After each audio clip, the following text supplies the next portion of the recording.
L'hora dels versos pot ser un engany, l'oasi que s'amaga a la muntanya, serps i poetes, rosari de carn amb novenes venials, els genitals totals. És l'hora propícia per la lletra. Pot ser l'hora de l'escrúpol del pintallavis en un got, l'hora de les turistes en tendència al càncer.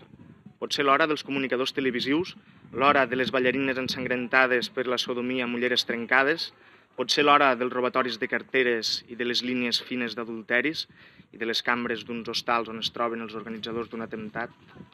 Pot ser l'hora de les rameres africanes fent petar globus de xiclet plens de semen o de sal o de sabó econòmic. I també l'hora de la inconsciència i l'hora del futbol, l'hora dels taxistes esmorzant, l'hora del camí a l'aeroport, l'hora de marxar, l'hora d'asseure's al vàter amb una llibreta i un llapis i l'hora de la solitud. I totes, i cadascuna de les hores. I l'hora que una mare diu que ho és i la man es deixa caure nuet sobre un futon forrat de vellut vermell, ple de taques i botanes. I l'hora d'agafar el fill als braços. I l'hora d'agafar el llibre als braços. I l'hora que t'han de tallar els braços. I la totalitat de les hores. I l'hora de fer tornar més verge que mai un adolescent.